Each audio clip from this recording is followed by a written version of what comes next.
Hola a todos y todas, ¿cómo están? Espero que muy bien. Es un gusto para nosotros estar participando de este Ateneo, un espacio para la reflexión sobre la enseñanza y el aprendizaje en la universidad. Y para comenzar, lo mínimo que podemos estar haciendo es estar agradecidos, agradecidos que nos hayan elegido para estar compartiendo con ustedes. Lo difícil también les queremos decir lo que es esta tarea, porque nos dan así una ventanita de 10 minutos de lo que han estado haciendo dentro de la universidad y nosotros seguramente con mucho riesgo nos podemos equivocar y hacer inferencias de lo que estamos viendo, pero nuestra idea es sumar aportes, miradas. A lo mejor uno puede decir, ay, no lo alcancé a contar a eso, pero les sumamos aportes. Y por otro lado, felicitarlos por el trabajo que están haciendo. Ojalá que muchas universidades estuviesen haciendo esto que ustedes hacen y compartiendo, porque es el modo, cuando uno comparte con otros, es el modo de crecer y aprender.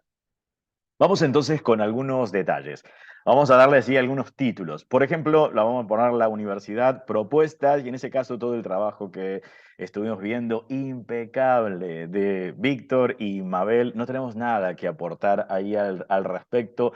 Ojalá que muchas universidades pudiesen tener la oportunidad de tener un espacio curricular así como ustedes lo tienen, tan bien pensado, con tantos detalles, dos personas sumamente prestigiosas, reconocidas en el área de educación matemática. Entonces, aquí es solo para felicitarlos por ese espacio. Y lo único que queremos hacer, el llamado de atención, ojalá que otras universidades tienen esto, porque muchas veces uno se forma en un determinado lugar y no termina valorando lo que tiene en su propia universidad como este espacio.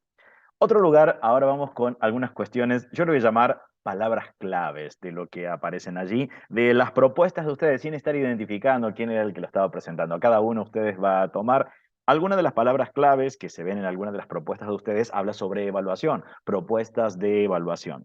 En mi caso particular, entiendo que una evaluación es todo un proceso donde uno va a tener objetivos de aprendizaje, van a aparecer los instrumentos de la evaluación, tienen que aparecer los criterios de evaluación, uno espera ver cómo se hace la recolección de datos, cómo se hace ese análisis de los datos y cómo se hace la retroalimentación y comunicación y cómo se lleva a cabo una toma de decisiones. Ese es el proceso que uno esperaría más cuando uno esté diciendo, te voy a mostrar una propuesta de evaluación, la quiere ver completa.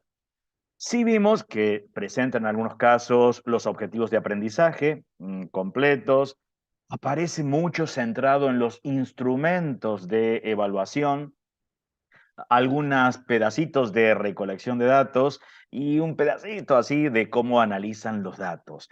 Pero faltó para esta mirada un análisis ahí de cuáles eran los criterios de evaluación, la coherencia, si existía o no entre los objetivos de aprendizaje que ustedes se proponían y por qué el instrumento que proponían, básicamente porque se centraban en el instrumento, efectivamente daba cuenta de los objetivos del aprendizaje. ¿Qué vieron después de eso como para decir, este proceso, porque es una propuesta, qué es lo que me aporta? Como para que lo miren, seguramente lo han hecho y en esos minutos que uno tiene que compartir, esto se pasó de largo. Otra cuestión que quiero tomar allí, algunos de los objetivos que tienen en las propuestas, un objetivo es comprenda bibliografía matemática. Sin embargo, tienen como tarea realizar una búsqueda en la web con vistas a responder las siguientes preguntas. ¿Qué es el determinante de una ecuación cuadrática? ¿Qué información sobre la ecuación brinda el discriminante? Explicar cuáles son las dos propiedades, usualmente llamadas propiedades de las raíces reales de una ecuación cuadrática, luego mostrar un ejemplo propio de su aplicación. Pensemos que a veces los estudiantes ya vienen con estos conocimientos previos, entonces llama la atención que usaran la noción de comprensión y que comprendan la bibliografía matemática y que los mandaran a buscar en la red. Porque cuando uno busca es una información fáctica, rápido, entonces lo busco, el discriminante me lo dicen, hay montones de páginas que lo dicen y lo único que tendría que decir es, bueno, citar adecuadamente la página, que ya hay veces es dificultoso estar que los estudiantes aprendan a citar. Y por otro lado, los ejemplos aparecen de casi de manera inmediata. Entonces, a lo mejor la tarea solo de buscar esa información y pegarla al objetivo comprenda, y porque en la propuesta ustedes dicen lo que buscamos es que comprenda la biografía, hay que tener presente qué entendemos por comprensión. La comprensión no es solamente el significado conceptual, sino hay conexiones y relaciones, hay procedimientos y estrategias, estoy hablando en el área de matemática, hay pensamiento crítico, razonamiento matemático, hay aplicación y transferencia. Entonces, uno mira la comprensión en términos de cómo se usa algo y cómo se articula en una red coherente para poder decir que hubo comprensión, porque si no podría quedarme, me va a quedar, si lo hacemos en un análisis didáctico entre nosotros, no va a existir coherencia entre el objetivo y la consigna que ustedes proponen, porque les va a quedar un objetivo que dice, bueno, estos comprenden los estudiantes y resulta que no van a tener evidencias luego, después de la tarea que hicieron los estudiantes, que realmente se da la comprensión. Eso ha sido un detalle como para mirarlo. Distinto sería que uno haga una cuestión, se proponga integrar la información obtenida en un contexto matemático, utilizando ejemplos y aplicaciones prácticas para demostrar la comprensión de los conceptos, no como objetivo, sino esto como actividades a pensar después, expresar y comunicar de manera clara y precisa, tanto oralmente como por escrito, las ideas fundamentales relacionadas con el discriminante y las propiedades de las raíces reales, pero tengo que ver muchas cosas más, como actividades que las tengo que realizar para tratar de ver que me quedó comprensión en ese caso. Y ahora quiero tomar algunas cuestiones porque han centrado, esto es enseñanza del álgebra en alguna de las propuestas, y lo que quiero apelar es unas críticas a la enseñanza, no a la de ustedes, sino que voy a apelar a inteligencia artificial. No le voy a preguntar cuáles son todos los prompts, pero casualmente lo que uno ha pedido es que lo haga con fuentes confiables y podíamos citar, y lo que quiero es que se lleven qué es lo que dice inteligencia artificial y lo comparen con las propuestas que lograron en esa ventanita de 10 minutos, 15, mostrar en algunos casos. Una de las críticas es enfoque excesivo en la manipulación simbólica. A menudo la enseñanza del álgebra se centra demasiado en la manipulación de símbolos y en la resolución mecánica de ecuaciones y bueno, y sistemas de ecuaciones. Esto puede llevar a una comprensión superficial de los conceptos algebraicos y dificultar la aplicación de estos conceptos en situaciones reales. Recuerden que hoy en día, cuando miramos Secretaría de Políticas Universitarias, por ejemplo, el programa EMA, Enseñanza de la Matemática, enfoca mucho de enseñar desde los ejes de la profesión, que uno, y es más, en los diseños curriculares de Argentina, el Plan Nacional, tienen ese énfasis de que entendamos que las matemáticas las podemos usar en la vida cotidiana. Diseñar un problema intramatemático simple de solo calcular cosas es fácil. Ahora, pensar dónde se usan las matemáticas, ahí se vuelve un poco más complejo. Veamos otra de las críticas que aparece en ChatGPT. Falta de conexiones con el mundo real. En ocasiones el álgebra se enseña de manera abstracta y desconectada de aplicaciones prácticas o de otros campos de conocimiento. Llévense en eso como mensaje, porque es la posibilidad que ustedes tienen con los estudiantes y ustedes tienen la posibilidad de elegir qué tareas elijo, yo qué consignas les voy a estar dando a los estudiantes, que tengo una posibilidad única acá para hacer que los estudiantes perciban el álgebra como una materia desvinculada de la realidad y sin relevancia en su vida cotidiana si solo la presento en un contexto intramatemático que muchas veces es tan criticado. Otro es énfasis en la memorización de reglas y fórmulas, bueno, en lugar de enfocarse en la comprensión de los principios y conceptos subyacentes. Esto, bueno, lo podemos saltar, pero es porque estoy tomando las sugerencias que tiró ChatGPT. Escasa resolución de problemas contextualizados. Ahí es como para que se lo lleven como mensaje. La enseñanza del álgebra a menudo se centra en la resolución de problemas abstractos, pero no se enfoca lo suficiente en la aplicación del álgebra en contextos del mundo real. Ese es el desafío. Presentar, hay veces, propuestas reales que uno diga, acá está, porque son contenidos que los traímos de la escuela secundaria, los retomo ahora en la universidad, entonces le tengo que hacer ese vínculo y más si estoy en el área de didáctica de la matemática. Ausencia del enfoque en la comprensión conceptual, enseñanza del álgebra puede fallar al promover una comprensión conceptual profunda de los temas algebraicos, y acá yo anexaría otra cuestión. Hay veces vínculos con otras disciplinas. Una de las críticas que se le hace a la enseñanza del álgebra es que no la vinculo con el análisis. Por ejemplo, doy álgebra nada más. Me dicen, no, es que yo tengo que dar álgebra. Y me dice, ¿por qué no la vinculo con la geometría, con el análisis, esas vinculaciones, los diferentes registros de representación? Y la última es insuficiente desarrollo del razonamiento matemático. Habla que el álgebra brinda la oportunidad de desarrollar el razonamiento matemático y las habilidades de resolución de problemas. Está bien, uno puede decir, le hemos presentado problemas, tendríamos que analizar si son problemas, pero les han quedado en muchos casos solo problemas intramatemáticos. En algunas propuestas sí había problemas extramatemáticos que estaban bien interesantes. Como algunos puntos de partida, enfoques que les podemos dejar y mirar. Básicamente, por ejemplo, porque tenían esta consigna. Considerar la siguiente ecuación. ¿Es cierto que x igual a -1 es solución de la ecuación? ¿Cuáles son todos los números reales? Recuerden que uno puede tener criterios para enunciar las consignas. Toda la cuestión de argumentación es lo más importante, más que resolver. Pero acá, como una propuesta, les faltó el vínculo con otras áreas, porque casualmente si estamos trabajando en análisis, lo que hacemos es ver puntos de encuentro entre funciones, y lo puedo hacer hasta desde un celular, porque uso GeoGebra de allí, y ver incluso representaciones de tipo, porque básicamente es buscar la intersección entre dos funciones, pero podría ser esa, pero podría elegir otras, y tengo muchas posibilidades de elegir otras, con la misma ecuación podría haber sido esa, o podría haber sido esa otra, y en todos los casos llegábamos a las mismas soluciones, no pasa de cómo lo quiero, podría caer a otro tipo de funciones, podría caer a tablas, y ahí se vuelve mucho más rico entender algunas cuestiones particulares y por qué tendría soluciones o no, si lo veo ahora igualada a cero, o sea, hay muchas cuestiones interesantes para articular no solo el álgebra en un contexto intramatemático. Me quiero quedar ahora con algunos detalles, si quieren se lo suman, en las propuestas que ustedes tienen de proporcionalidad. Algunos detalles nada más. Imaginemos, no voy a pensar así un problema, pero vamos a pensar cosas que son errores frecuentes cuando no advertimos en la cuestión de proporcionalidad lo importante que son los argumentos. Imaginemos que tenemos así un problema así súper elemental, que hasta lo encontramos en los libros, cantidad de animales y tiempo que le dura una comida. Y uno dice, yo tengo 220 vacas y más o menos tengo alimento para 45 días y ahora 450 vacas, uno pregunta qué cantidad. Pero acá precaución, los problemas hay que volverlos reales. Tengo que poner todas las suposiciones de por medio. Tengo que decir, son 450 vacas del mismo tipo que comen las mismas condiciones, que comen la misma cantidad, porque no es lo mismo que hubiese sumado mayor cantidad de vacas que son de otra especie, que comen otra cosa. Eso es importante para que se vuelvan reales los problemas. Uno podría mirar ahí, bueno, una relación inversa. Pero si bien ustedes trabajan con proporcionalidad directa en las propuestas, pero lo importante es el análisis.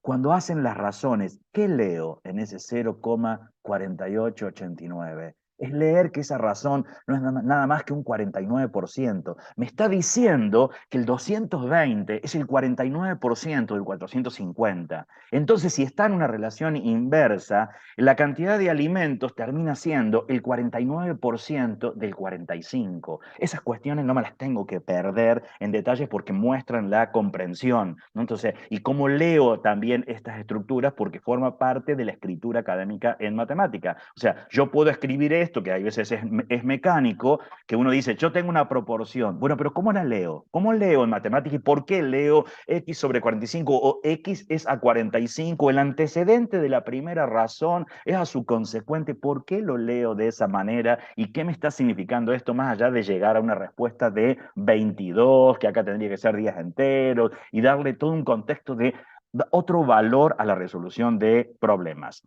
Y también siguiendo una media vuelta de tuerca a esto, ver relacionado no solamente la cuestión algebraica, sino también con otras áreas como el propio análisis. Esa era la proporcionalidad directa. Y verlo con las lecturas que a veces los mandamos a buscar a internet, analizar, ¿es correcto lo que se está diciendo? Hay veces en internet cuando busco cuándo dos magnitudes son directamente proporcionales, me dice al aumentar una, la otra también aumenta, y al disminuir una, la otra también disminuye. Eso lo tira el subrayadito así en celeste, lo tira el propio internet. Uno dice, es erróneo, podría dar ejemplos de eso y que no son proporcionalidades directas. Pero no solo esto, es, sí, entonces, ¿cómo se ve la proporcionalidad inversa? ¿Qué conjeturas harías? Muchas veces los estudiantes dicen, no, entonces son las rectas que vienen decreciendo. Bueno, pero ¿cómo de una proporcionalidad inversa lo convierto en una función en particular? ¿Y cómo podía tomar o esa función o ese otro tipo de función? ¿Qué gráficas tienen? ¿Qué análisis? Tablas de valores, articulaciones, porque tengo las nuevas tecnologías que me lo permiten, ¿no? Es decir, no es un modelo lineal, entonces estas cuestiones de articulaciones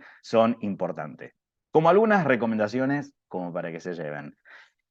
Aprovechen cuando tienen la presentación de diapositivas, no pierdan espacio en las pantallas. Algunas de las diapositivas, esta es una de las presentaciones de ustedes, ocupan un espacio más chiquito que al mismo tiempo se dificulta la lectura. Si quiero hacer que alguien lea una letra tan pequeñita y me quedó negro el resto de la pantalla, cosa que no debería hacerlo. Eso es importante hoy en día que aprendemos hasta dar clases de manera virtual.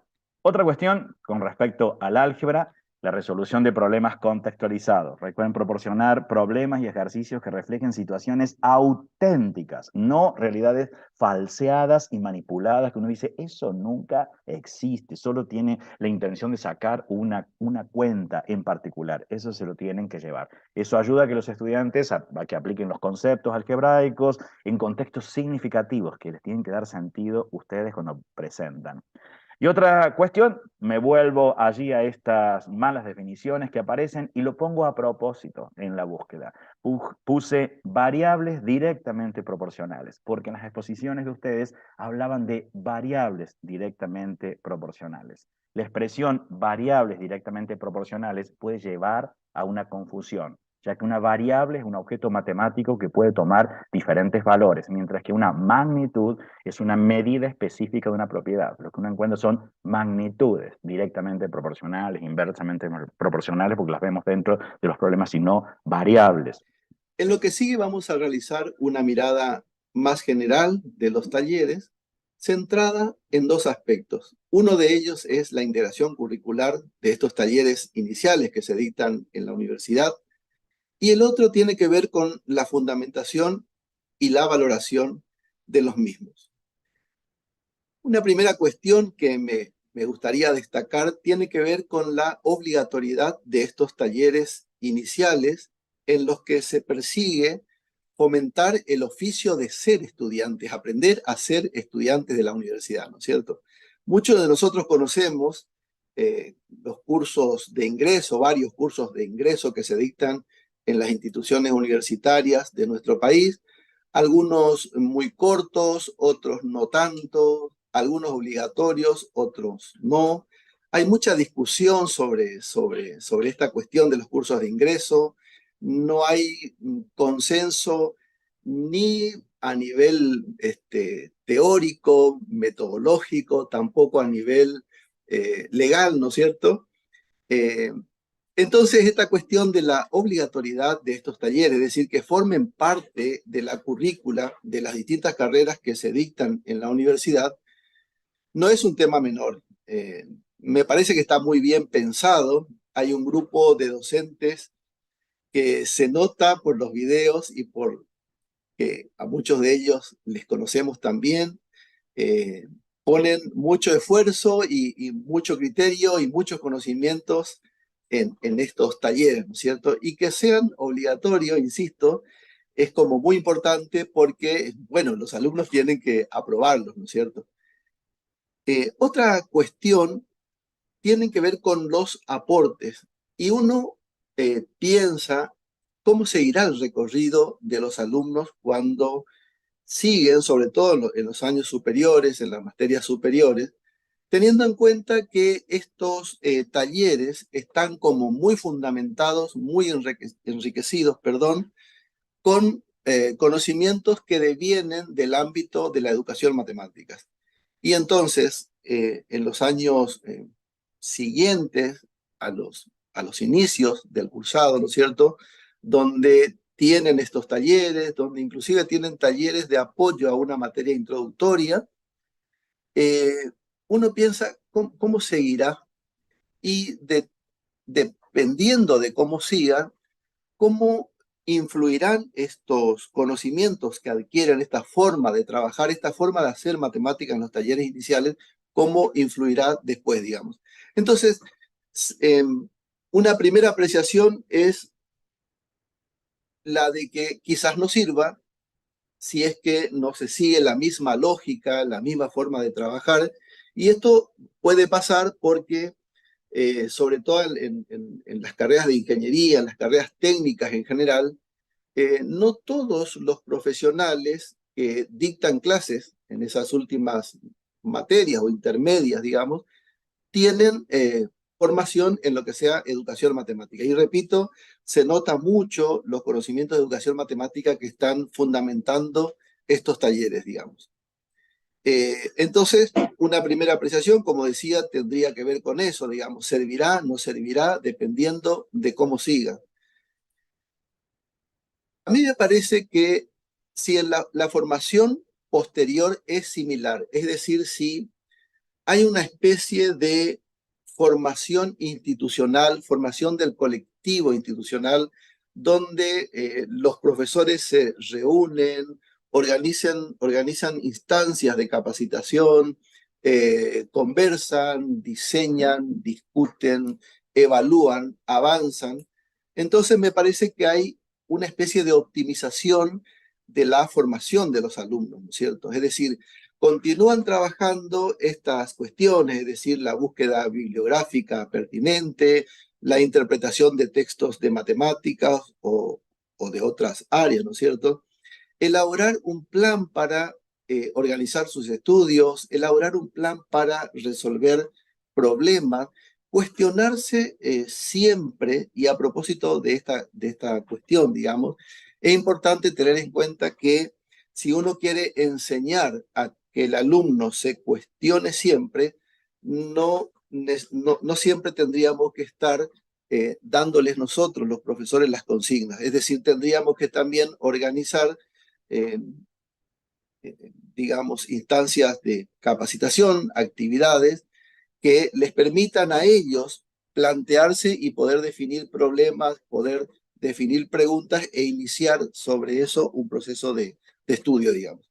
Entonces, si es que la formación posterior es similar, lo que es muy difícil de lograr, pero me parece que esta universidad tiene como muchos elementos que pueden hacer que logren esa integración, ¿no es cierto? O por lo menos que avancen lo mejor posible, cuando los alumnos tengan que eh, detenerse a eh, poder analizar lo que están haciendo, a encontrar dificultades, a ver las formas de solucionar esas dificultades. Si eso lo siguen haciendo después, insisto, me parece que hay una optimización, ¿no es cierto?, de la formación, y claramente estos talleres sirven y mucho, ¿no es cierto?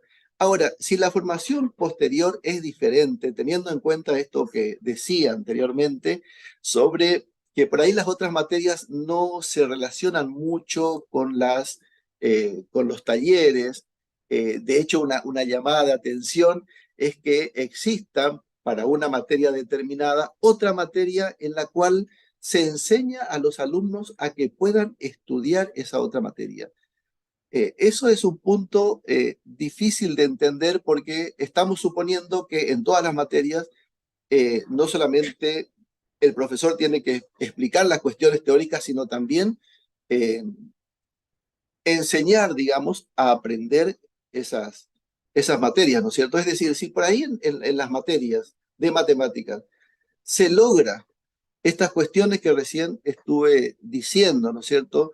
Las cuestiones generales que se trabajan en los talleres y quizás otras, eh, como que el profesor también le da importancia a cómo el alumno aprende, ¿sí? Entonces, desde ese punto de vista, no haría falta tener, quizás para cada materia o para las iniciales, una materia de soporte que les sirva para estudiar esa determinada materia. Es decir, si logramos hacer matemáticas en las materias de matemáticas, eso sería muy bueno, ¿no es cierto? Y también en otras materias que no sean de matemáticas, incorporar ciertos aspectos que tienen estos talleres y que muchos de ellos vienen de enfoques teóricos y metodológicos de la educación matemática. Si eso no es posible, si en la formación posterior no hay condimentos relacionados con estas cuestiones, se dirigen más bien a mostrar obras acabadas por la humanidad y el trabajo del alumno es solamente entender la lógica del otro, digamos, lo que el otro le está mostrando. Si eso ocurre, también los talleres son importantes. Quizás no se optimiza la formación, como decíamos antes, pero no dejan de ser importantes, porque en algún momento cuando tengan que organizar su examen final, cuando tengan que organizar eh, los estudios para rendir los parciales, también van a tener que hacer búsqueda bibliográfica en Internet para ver qué otras presentaciones alternativas a la que les da el profesor, a la que les dan los apuntes de la cátedra son buenas y les ayudan a estudiar. También van a tener que interpretar textos, interpretar cuestiones de simbología, eh, y están acostumbrados a detenerse y a pensar qué es lo que les está faltando, qué es lo que tienen que mejorar. Si se apoyan en las TIC como para obtener cierta ayuda para que les sirva para pensar ciertas cuestiones, cuando estudian, digamos, preparándose para un examen, por ejemplo, también los talleres van a ser útiles, digamos. Es decir, en ambos casos, tanto en una formación posterior similar o diferente, los aportes de los talleres seguramente van a ser importantes. Una última cuestión tiene que ver con el encuadre y la valoración de la idoneidad de estos talleres. A lo mejor todas estas cuestiones que resaltaba Marcel, esta y quizás otras, se puedan analizar, se puedan determinar, se puedan detectar cuando uno realiza un análisis desde algún enfoque teórico de la matemática que se está proponiendo en estos talleres. Por ejemplo, la teoría antropológica de lo didáctico podría ser una fuente de referencia importante como para hacer un marco referencial, para ver si estamos proponiendo la realización de obras matemáticas relativamente completas, digamos. Es decir, si estamos proponiendo diversidad de conocimientos emergentes en las tareas que realizan los alumnos. Es decir, que hayan clases de problemas, que detectemos ciertas técnicas o que emerjan, mejor dicho, ciertas técnicas pertinentes, nuevos problemas para hacer avanzar las técnicas, distintos tipos de acciones, no necesariamente los deductivos, de las prácticas de los alumnos, ¿no es cierto? Eso nos va a ayudar a ver si estamos promoviendo el estudio de obras matemáticas relativamente completas. Y sobre la valoración de los talleres, un análisis de idoneidad desde cualquier línea teórica. En particular, el enfoque ontosemiótico tiene un constructo teórico que es la idoneidad didáctica, que ilumina mucho estas cuestiones de saber cómo nos fue con esta instrumentación didáctica que desarrollamos. Bueno, muchísimas gracias. La verdad que estoy, al igual que mi colega y amigo Marcel, muy contento por haber participado de esta actividad. Ni bien me enteré de esta actividad, me puse muy contento porque es bueno que las instituciones se encarguen de este tipo de cosas, ¿no es cierto? Las instituciones universitarias, porque por ahí siempre estamos reclamando de que nuestros alumnos nos vienen bien preparados y entonces hacernos cargo de estas cosas me parece muy bien, así es que el trabajo que hicieron es excelente, eh, dan cuenta de un trabajo de formación institucional donde incluso usan teorías, constructos teóricos, conocimientos que devienen del mismo equipo de docentes de esa universidad. Así que bueno, muy contento, un gusto, un abrazo grande para todos. Infinitas gracias por habernos escuchado. Les dejamos un fuerte abrazo a cada uno de ustedes.